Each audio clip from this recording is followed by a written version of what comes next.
every once in a while she'll send me one of those videos. It's like one of those ex-Mormon videos. And I'll stop, and they're short, 30-second, 1-minute clips or whatever. I listen to what these people have to say because I'm always fascinated on what is it? What's the thing that like drives people away from the church? And of course, whatever it is they're talking about, it's really something deeper than that. Like I'm smart enough to know that it's something much deeper than what they're always pointing out. Something. It's always an example or an instance, or there was something that finally set them over the edge, right? And almost always, 9 times out of 10, 99 out of 100, there is something with somebody, some offense was taken, or there was no grace being offered by the person that finally decided, I'm done. Like I'm out. Like I'm not going to do this anymore. And it's like they completely lose sight of the fact that the church is a culmination of people, just like a nation is, just like a body politic is. Like it's people. The church is never going to be, because, well, I shouldn't say never. Right now, on this mortal plane, it's never going to be perfect because the Lord is working through us. That's the whole intent, is trying to perfect us.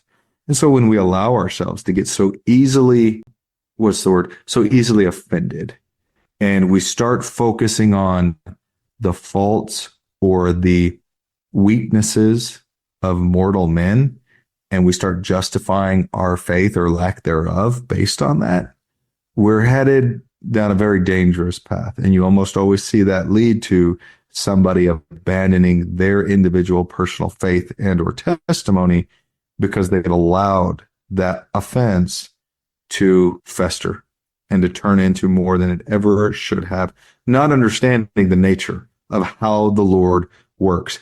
And maybe that's what's led to their testimony and conversion to the gospel always being limited, is because they refuse to understand how the Lord truly works and operates. They still have this idea that the Lord is this magical, mythical wizardry type figure, and everything should just be perfect. If God is real, everything should just be perfect. And it's like, no, you do not understand the eternal round, which I think connects it back to where you were started with all of this, but they don't understand the eternal round. They don't understand the nature nor the mission of God. And so because of that, they allow themselves to be blinded. Well, they don't understand the order of the priesthood. That's right. Yeah, that's right. The priesthood is a divine order of men. Okay. Yes, in varying degrees of righteousness, right? With Christ at the top, God and Christ at the top being perfect, everyone else in the order less than perfect. Nonetheless, it is a divine and eternal order. And I actually had a slide, I jumped ahead here, but there's a slide, I'll go ahead and put it up now, where there's Sidney Rigdon being called here to preach, and this verse here says, I will lay my hand upon you by the hand of my servant, Sidney Rigdon, and you shall receive my spirit, the Holy Ghost, even the Comforter. So again, these sections are talking a lot about missionary work, preaching the gospel.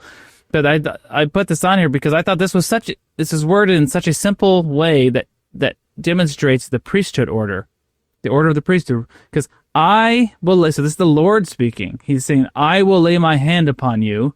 How? By the hand of my servant. And there's some beautiful symbolism in the fact, like the laying on of hands is a very beautiful piece of symbolism, demonstrates a chain of physical contact from the Savior himself. Him laying hands upon his apostles, and then his apostles then ordaining others by the laying on of hands, to you and I, to Sidney Rigdon, to whomever.